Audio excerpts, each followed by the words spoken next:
All right, coming up on the show, we'll prep for Patriots preseason game number 1, plus Jaylen Brown is absolutely right.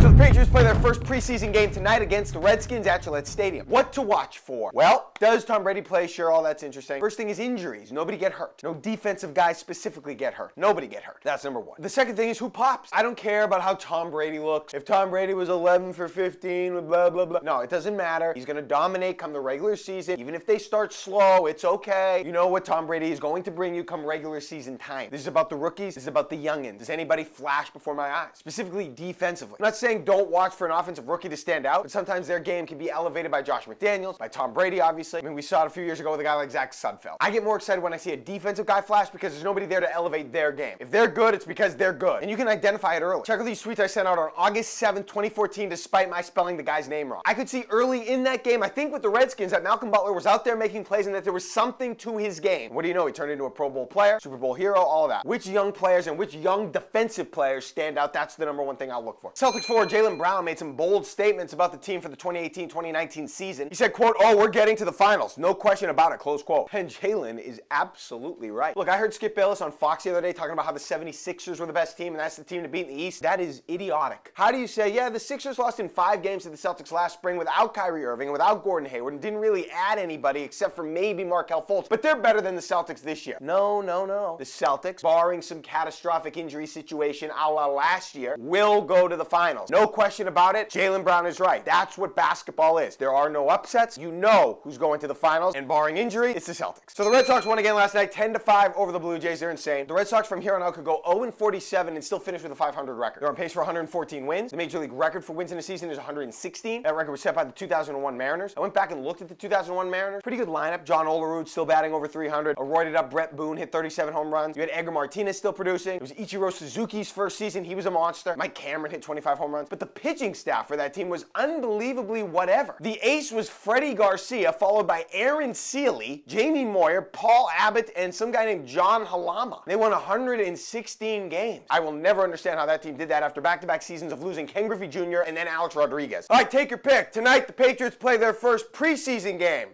Or is it their first exhibition game? Or which is it? I mean, I'll go preseason game. I think the official term for tonight is the preseason, but I don't know. I think it varies depending on what sport you're talking about. I feel like in football, it's preseason games, but in basketball and hockey, they're exhibition games. And I think baseball is more exhibition than preseason. For whatever reason, I feel like the games that don't count in football are more preseason games, than in other sports, they're exhibition games. All right, final take a pick. Who's the more powerful pop duo? Christina and Britney, or Taylor Swift and Katy Perry? You know, I'm torn on this one. I'll go Britney and Christina, I guess. Pound for pound, I just think they were bigger. Social media obviously enhances Taylor Swift and Katy Perry these days. I think Katy Perry has more followers than anybody else on Twitter. Taylor Swift is obviously huge. She was big in country and pop, but this is a pop question. And I feel like in Britney and Christina's era, pop was bigger during the boy band era. But you know what? I have no friggin' idea. I'll just say the 2 older girls. All right, my lock of the day. Patriots-Redskins preseason game tonight. I'm taking the Redskins to cover in this game. They are +3. I'll take Washington. I have no idea why anybody would want to bet on a preseason football game, but I'm just sick of doing baseball. I think the Patriots offense starts a little slow. I think the entire team starts a little slow. I think Washington with Alex Smith is out to prove something. People always get up to play the Patriots even though it is the preseason. I think Washington does a little bit more tonight and they're able to at least cover. I'm taking the Redskins +3. That's my lock of the day. Have a good weekend. Well, as you know, I'm not on Snapface and all that, so I don't really get those.